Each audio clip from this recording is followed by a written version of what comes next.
Steve Bannon has never been a big fan of Elon Musk and his alliance with Donald Trump. And so he must on some level be delighting in the fact that their relationship has utterly fallen apart. And yet the idea that Musk could fund this party that would primary every Republican is not what Steve Bannon wants. So here he is to address this feud. Elon Musk is out and he's, not that I told you this was gonna happen, but he's out lighting up the president and lighting up MAGA and claiming that it's time for a third party, and that this is, he calls it, I think, in all his maturity, the Porky Pig bill. He's going on about the spending, hammering it, and this is what galls me about this. This was the guy that told the president he was going to get $2 trillion of waste, fraud, and abuse cuts. Then he backed it off to $1 trillion, and this was on an annual basis. This wasn't over 10 years. This was $1 trillion because we asked him, I made sure the question was asked very specifically. And he said it over and over again, $1 trillion.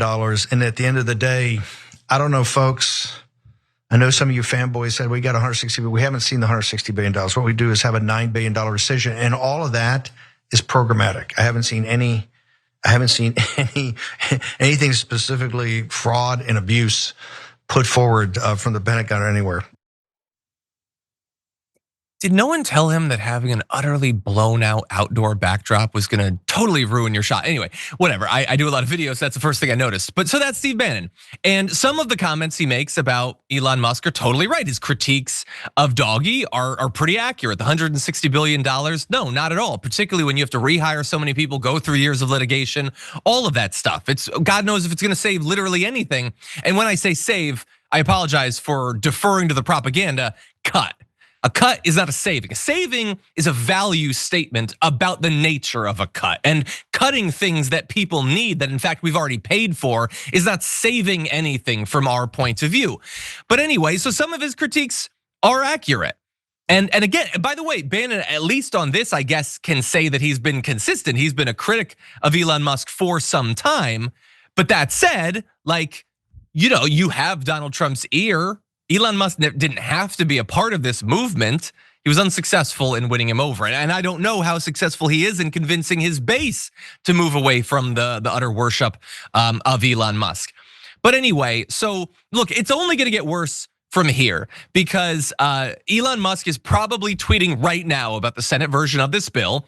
Donald Trump is gonna see that. Donald Trump is gonna see this guy who's far more wealthy than him talking about primarying all of his favorite Republicans. And so Donald Trump is gonna be asked about that, and he's not gonna be able to help himself. He's gonna have to launch ever more deranged attacks against Elon Musk. And Elon Musk, who said that he was going to avoid escalating things for now, that is already more restraint and maturity than I thought he had. And so God knows what he's gonna say about Donald Trump. Is he gonna bring up the Epstein files again? He felt at the time that that was his most devastating attack. He's not clever and he's very repetitive. So I assume that probably at some point today we'll hear a little bit more about Epstein coming up. And in the meantime, he's practicing his attacks against Trump with attacks on Steve Bannon.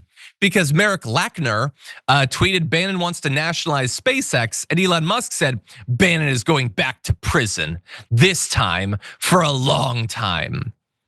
And I feel so strange commenting on this sort of thing because Elon Musk is the worst and Steve Bannon sucks, and both of them are just the worst.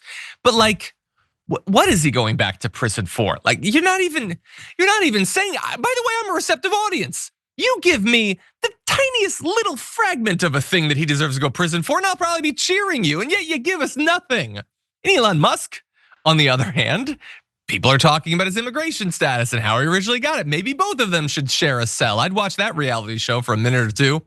But anyway, the whole thing is a mess and likely to get messier as we cruise towards what I predict, we'll see, will be the passage of the bill, and I'm gonna say tomorrow.